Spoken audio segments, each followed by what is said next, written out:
Hello and welcome to Pock and Rob.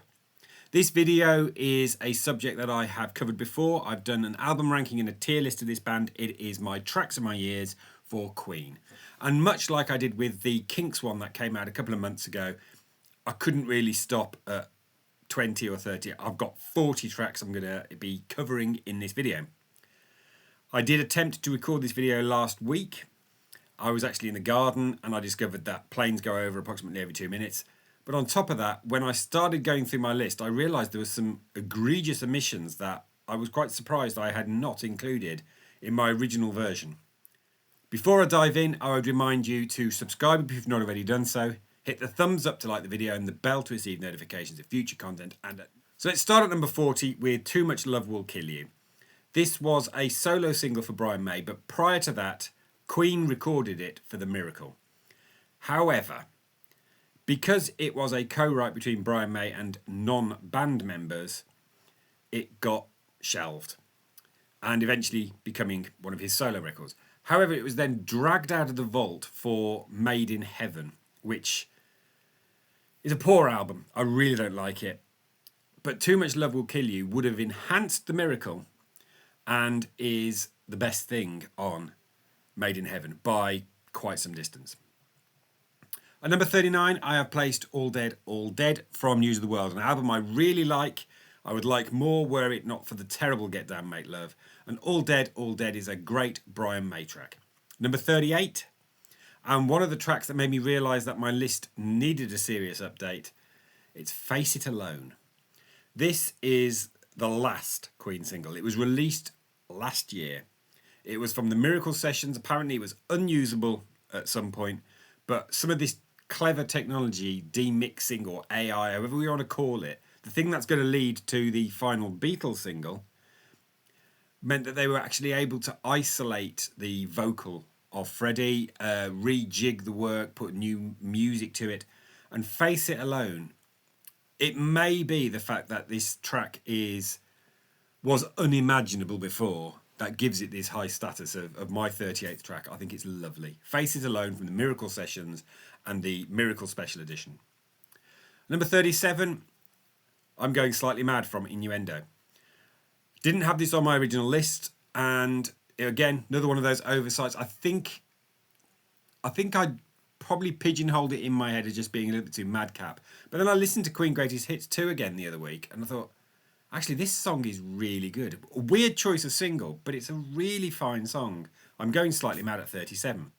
At number 36, we're back with the News of the World, and I picked Sleeping on the Sidewalk, another Brian May track. I had a friend who I used to debate music with in our sixth form years, and he hated this track. I've always had a fondness for it, and I still do. Sleeping on the Sidewalk, number 36. And number 35, sticking with News of the World for Who Needs You, a John Deacon track that sits as a... It's almost like it sits right in the middle of side 2. And as a result, gets overlooked and buried. But it's a really, really good track. He put in 2 great tracks, and we will come to the second one a little bit later on for News of the World. Who Needs You? Number 34, another track that I think I had not included in my previous version because I had perhaps viewed it as being overly familiar, but it's Radio Gaga. This has regained my affections recently because actually it's a terrific pop song. This hit number 2, and it was Roger Taylor's first A-side for Queen and was a huge, huge hit. At number 33, it's the first entry on this list from the A Kind of Magic album, which is a mess, but it's Gimme the Prize. This is the song that is the most closely related to what's going on in the Highlander film, for which a lot of the music on A Kind of Magic was composed. It's a great track, Gimme the Prize. Number 32 from Innuendo, Don't Try So Hard. This song is really quite beautiful and can be quite... If you're in the right mood, it can actually be a bit of a tearjerker. It's a really nice song. And it's my number 32. Number 31, We Are the Champions. Again, Massively over-familiar. There's hardly anybody who hasn't heard We Are the Champions at some point in their life. But that doesn't detract from the fact that it's a strong song and really melodically interesting. Number 31, We Are the Champions. And number 30, it's a Roger Taylor track. It was used as a B-side and it caused massive arguments within the band. It's I'm in Love with My Car. This was the B-side to Bohemian Rhapsody. There are stories of Roger locking himself in the toilet until the band agreed to let this be the B-side, because I think he knew, they all knew Bohemian Rhapsody was going to be the single and was going to be phenomenal. As a result, he was the B-side on a 1.1 million selling single and got a lot of money from it. And that kind of annoyed the rest of the band to a certain extent. But I like I'm in Love with My Car. It's number 29. This is written by all the members of the band, but it is believed predominantly actually Roger Taylor. It's Invisible Man from The Miracle. Such a simple song, but it's delivered in such a way. It's really, really enjoyable. And this was a top 20 single. It was the third single release from The Miracle. And it puts a bit of a smile on my face every time I listen to it. And I can visualise what a great video they produced in 1989. The Invisible Man at number 29. Number 28, I have placed Mercury's Melancholy Blues from News of the World. There was a time when I first heard the News of the World album that I didn't like this track, but it has grown in stature over the years as a beautiful melodic piece on the piano that I think stands really tall amongst Freddie's best ballads. It's a beautiful song, actually. Number 27, The Seven Seas of Rhye from Queen 2. Now, the majority of the song I think is absolutely flawless. It's their first top 10 hit. It's great to listen to. The fact that we have a version on Queen 1 album, which is instrumental and isn't great, but the one with the lyrics is fantastic. But there's just that moment in the song that drags me out of how good it is, and it's the very end where you get the I do like to be beside the seaside bit. And it pulls me out of how much I've been enjoying the music and the lyrics. And without it, it would be higher. But I can't deny how much the rest of the song is just fantastic. Number 26 from Jazz, the first on this list from the hot mess that is the Jazz album, Fat Bottom Girls. But I do prefer the single version. It's got a little bit more attack and punch. Fat Bottom Girls is a most definitely cancelable song, but what a banging rock tune. And it's quintessentially Queen. Fat Bottom Girls at number 26. At number 25, back to the Miracle album for the second single, which is Breakthrough. Again, predominantly written by Roger Taylor, but with a significant chunk of help from Freddie Mercury to produce just a driving rock pop song. Again, terrific video, but Breakthrough is classic Queen. At number 24, we are going back to the Jazz album. We're returning to the music of John Deacon for In Only 7 Days. Such a slight song in terms of its subject. A bit like Misfire, his first written credit, is a very slight song. But the melodicism from John Deacon is so strong in his stuff. And In Only 7 Days tells a beautiful story of a holiday romance that flowers and has to end. So sad alone. What a beautiful way to end the song. In Only 7 Days at number 24. Number 23, we're staying with Jazz for Jealousy by Freddie Mercury. Really, really good music in this. And for all of the bombast, for all of the pop, Queen could write brilliant songs. And Jealousy is one of those hidden gems buried away on Jazz that just make the album worth owning and listening to. Jealousy is fantastic. Number 22, Crazy Little Thing Called Love from The Game. Now, The Game is the album at which they basically said, we'll have synthesizers, because they'd avoided them all through their career. To my knowledge, I don't think there's anything on Crazy Little Thing Called Love of the synthesizer variety. This is a straight-up rockabilly song. It's fun. Again, terrifically enjoyable video. Ridiculous moment with the hands through the holes doing that clapping thing. It's a good pop song. This reached number 2 in the UK, but hit number 1 in the US. It just demonstrates what a great smash hit song this was. Number 21 from Night at the Opera is the absolutely beautiful Love of My Life. This is a Queen signature song.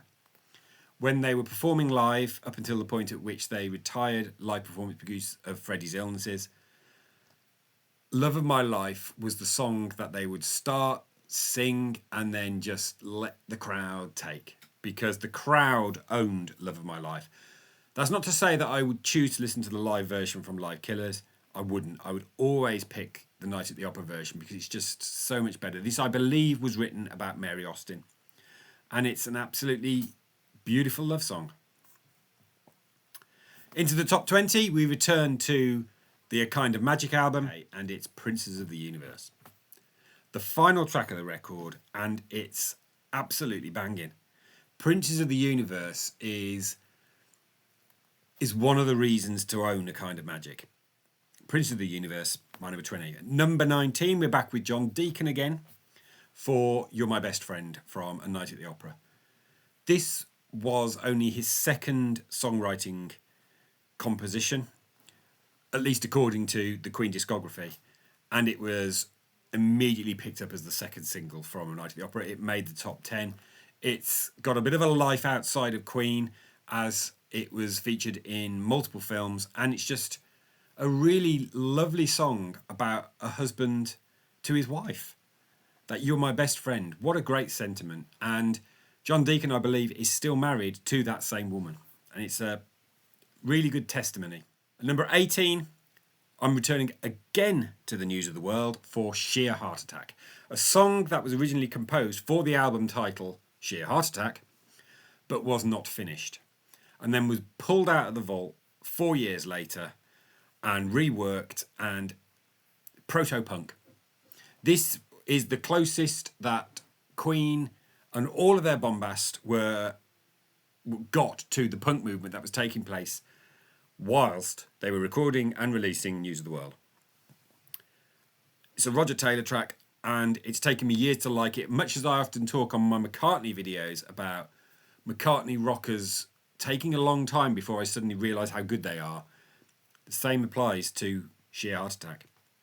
At number 17, we're sticking with News of the World for John Deacon's other contribution from this record, and it's Spread Your Wings. The second single, I think it just scraped the top 30. What a shame.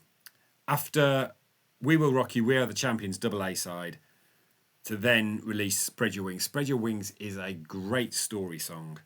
It's the story of Sammy in the bar. Sammy was low, just watching the show, wants to be a star. It's a great, great track, Spread Your Wings. Really, really enjoyable. Number 16, from Queen 2, it's March of the Black Queen. It's quite difficult to separate the songs on the black side of Queen 2, which is all Mercury written, because they flow into one another. And mostly they're absolutely terrific. Ogre Battle's all right, and Funny How Love is decent, but the others on that side are just some of the best music that Queen ever recorded. And March of the Black Queen, the genesis of Bohemian Rhapsody, lies in March of the Black Queen, because it's a multi-part song that is just all over the shop and terrific fun and enjoyable to listen to every time. Number 15, I've placed I Want It All from The Miracle. Now, this was the song that when I started looking at my previous version of this list, I went, I don't have I Want It All on it. Why do I not have that absolutely fantastic single? And I couldn't answer it. I just think I must have had an aberration when I started compiling my original list to think, why didn't I include I Want It All? Because it is comfortably top 15 Queen songs for me. Absolutely great rock song. I Want It All, great song. Number 14, the title track from the A Kind of Magic album. It's just a perfect pop song, written by Roger Taylor. And what more can you say? Everybody knows it's a kind of magic. It does have those nice little links to the Highlander film, There Can Be Only One. There's also, in the film, when Connor MacLeod, the Highlander character, is shot by a load of Nazis and they all think he's dead, and then he opens his eyes and the little girl sees him and he goes, shh, it's a kind of magic. You can see the inspiration for this great song, Kind of Magic. I love it. Number 13 from the Sheer Heart Attack album, it's Killer Queen. This was their first genuine full-on smash hit single. So yes, they'd reached the top 10 with 17 of Rye. Killer Queen reached number 2. Just as a lot of Queen singles have done, just missing that top number 1 spot. It's Killer Queen. It's a Queen song. Everybody knows it. And about a classy prostitute. Really, really good song. Number 12, I am returning to A Night at the Opera for the opening track, Death on Two Legs. So at this point, they have extricated themselves from a contract. And he writes this about a former associate, someone who actually, I believe, when they heard it, was very tempted to sue them. And he used to introduce this on stage. So if you've got live Killers, you will hear him introduce this song, say, this song is about a bleeping bleep. And we don't know what he says, but it still annoyed them, clearly. Death on Two Legs as the opening for the A Night at the Opera album has got a little bit of orchestrally style piano playing weirdness before it then cuts into the song, which I want more of. That's my one problem with the song, is I want more of Death on Two Legs before it cuts into Lazing on a Sunday Afternoon, because I enjoy it so much. Death on Two Legs at number 12, and at number 11, the sole representation from their debut album, it's Keep Yourself Alive. I cannot understand how this wasn't a successful single, with the exception that 5 times Radio 1 refused to stick it on their playlist. Keep Yourself Alive is a track that I believe stayed in their live sets throughout their careers.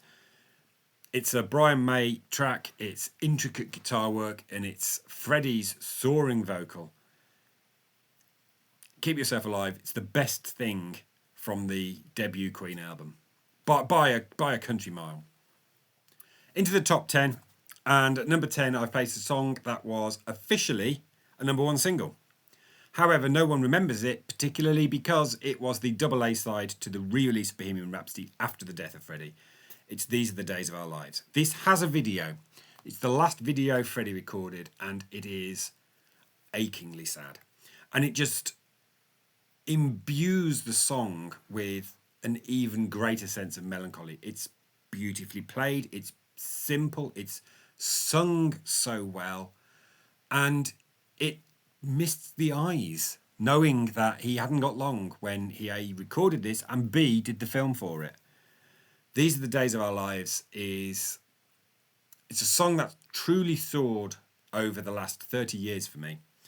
When we used to debate the merits of Queen songs as spotty sixth formers, we used to slag this off, but it's maybe I've aged, and as a result I feel the song better. It's a Roger Taylor track again, although as it was for the last few albums, it's credited to all of them. It's a really, really beautiful song now, These Are the Days of Our Lives.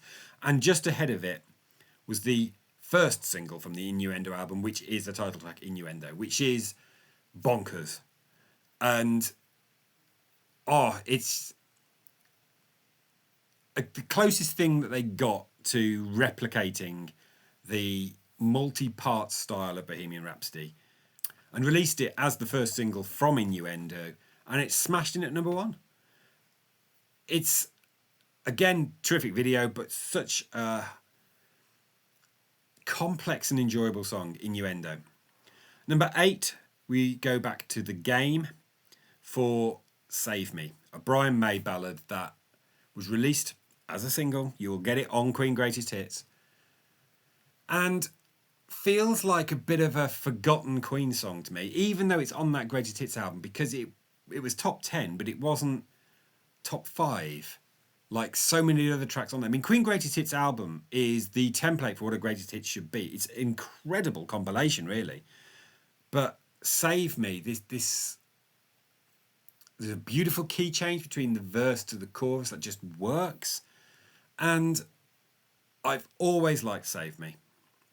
At number 7, we go to Queen 2 for The Fairy Fellas Masterstroke. So this is based on a painting around that's about Midsummer Night's Dream. The fairy folk are gathered in the new moonshine to see the fella crack a nut at night's moon time. It's ridiculous, it's fantasy, but melodically so much fun and enjoyable stuff to hear in Fairy Fellas Masterstroke. And it's followed by my number 6 straight after, which is Nevermore. Nevermore is only about a minute and a half long, but it's a gorgeous little piano ballad that then links into March of the Black Queen. And for me, the run from Fairy Fellas Masterstroke to the end of March of the Black Queen is 3 of the best segued songs in music. I love every bit of it. And even with Ogre Battle at one end and Funny How Love Is at the other, I can still enjoy the whole suite of side 2. And number 5, the sole pick from A Day at the Races. And looking at this list, that really surprised me, because I rate the A Day at the Races album really quite high in Queen's canon, and yet I've only picked one song. That for me is because it's a cohesive whole as an album. I really think the album gels in a way that many Queen albums don't. There's no huge left field turns for you to take. It's Somebody to Love. It's a number 2 hit single, and again, another great song that should have reached number 1. Gospel infused. The harmonies on it are what really stand out, and that chant of Somebody to Love, Find Me, at the end of the song, it's just brilliant song, Somebody to Love. And surprisingly, as I say, the only pick from Day at the Races. And number 4, returning to News of the World for It's Late. This epic song that charts somebody's doubts about whether or not they should have a relationship, then it blossoming, and then it going horribly wrong. It's great song. Every chorus is different. It's the finest track on News of the World. It's buried as the penultimate track, and yet I just absolutely adore listening to It's Late. This was one that was always held in high regard between me and my friends when I was at sixth form. And number 3, and all of my top 3 are in my top 100, so if you've watched those videos, this should come as very little surprise. Number 3, Don't Stop Me Now from Jazz. A song that just gets better and better. And yes, I know what the song's about, and that does make me feel uncomfortable, but I love this version. I love McFly's cover version, but it's such a great song. Don't Stop Me Now. So much fun. Number 2 is where I've placed Bohemian Rhapsody. So for most people, this is Queen's greatest ever song, and I understand utterly why. And I don't disagree. I think it is their greatest song. It shouldn't work, and yet it does. Its over familiarity perhaps has bred a little contempt, and the constant wheeling out of newsreaders doing a version of Bohemian Rhapsody is just off the scale annoying. But it's Bohemian Rhapsody. It's 9 weeks at number 1, followed by another 5 weeks at number 1 after Freddie's death. It's one of the best-selling singles of all time. It's the only single, to my knowledge, that has been released twice and sold 1 million copies twice, because it's just a brilliant song. It is their best piece, but it is not my favourite, because for that, I need to go right to the end of their recorded career. And the last track released before Freddie died, their last single before his death, the last track on the last album before his death, it is The Show Must Go On. This is just the perfect epitaph. But The Show Must Go On is his swan song. He sings the hell out of it. If they hadn't released Made in Heaven, I don't think anybody would have been crying buckets of tears, because The Show Must Go On was the way to end it. And words fail me as to how much I think this song is absolutely perfect, truly brilliant. Brian May wrote the song, and knowing how ill Freddie was, said, "Are you going to be all right singing this?" And apparently Freddie knocked back the vodka he'd got and said, "I'll effing do it, darling," and then delivered that vocal. I don't think there are many moments in Queen's catalogue where he sings better than he does on The Show Must Go On. And I think he knew it. I think he knew that this was his last truly brilliant vocal. So that concludes my top 40 tracks of my years of Queen songs. Let me know in the comments below what your favourite Queen songs are. Do you have a top 10, 20, 40, etc.? Let me know in the comments. I'll be back soon with another video. We've still got building work going on, so I don't know exactly how soon that'll be. Before I go, please do subscribe, like, and hit the bell. But I'll see you next time. Thanks for watching.